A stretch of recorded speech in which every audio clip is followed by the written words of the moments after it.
ഇയാളുടെ വണ്ടിയൊക്കെ ചെയ്തോ? ഇല്ല സർ. എന്താ ഇയാളുടെ വണ്ടിക്ക് ഒരു പ്രത്യേകത? സർ, എനിക്ക് അത്യാവശ്യമായിട്ട് രാവിലെ എറണാകുളത്ത് എത്തണം. ദയവ് ചെയ്ത് എന്റെ വണ്ടി ഒന്ന് പെട്ടെന്ന് ചെക്ക് ചെയ്ത് എന്നെ പോകാൻ അനുവദിക്കണം.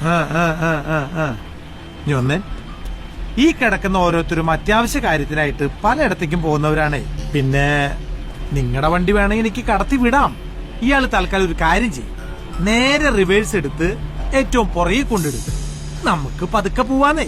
സർ, നാളെ രാവിലെ 10 മണിക്ക് എറണാകുളത്ത് വെച്ച് എന്റെ രജിസ്റ്റർ മാരേജ് ആണ്. ഞാൻ സമയത്ത് അവിടെ എത്തിയില്ലെങ്കിൽ പിന്നെ ഒരിക്കലും നടക്കില്ല സർ.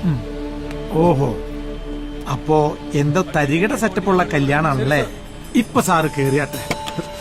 സർ, സർ ഞാൻ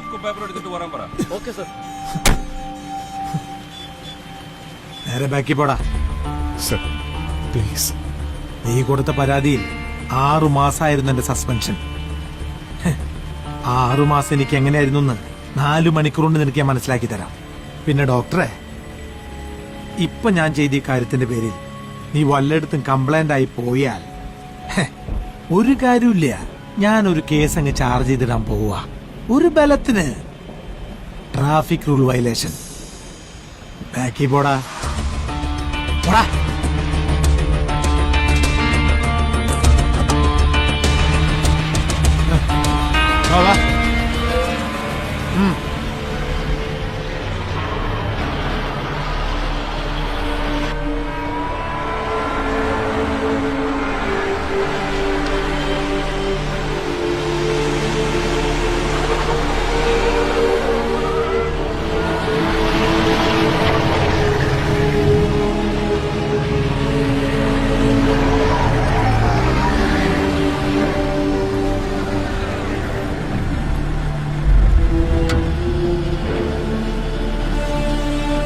ഇവനിത് എവിടെ പോയി?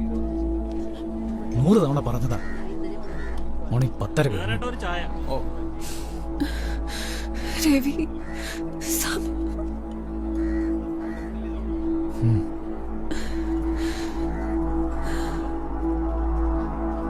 ജോബി, റിഡംഷൻ ഹോസ്പിറ്റലിലേക്ക് ഒന്ന് വിളിച്ചു നോക്ക്.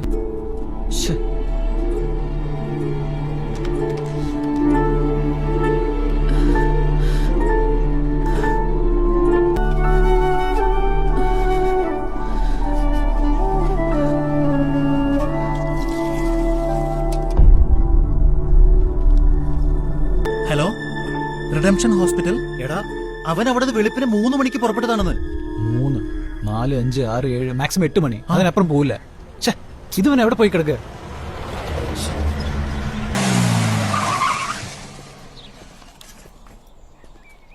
തരകൻ, വേറെ സൈനു.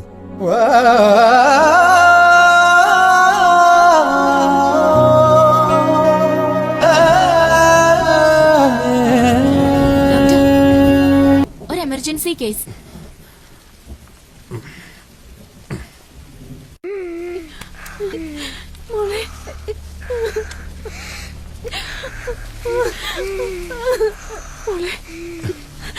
എന്താ? വല്ലാത്ത വലിയ സാറേ, ഇത്രയും കാലം ഇതുപോലെ ഉണ്ടായിട്ടില്ല. ഒന്ന് നോക്കണം പ്ലീസ്. കൈയെടുക്കണം. കഴിയാതെ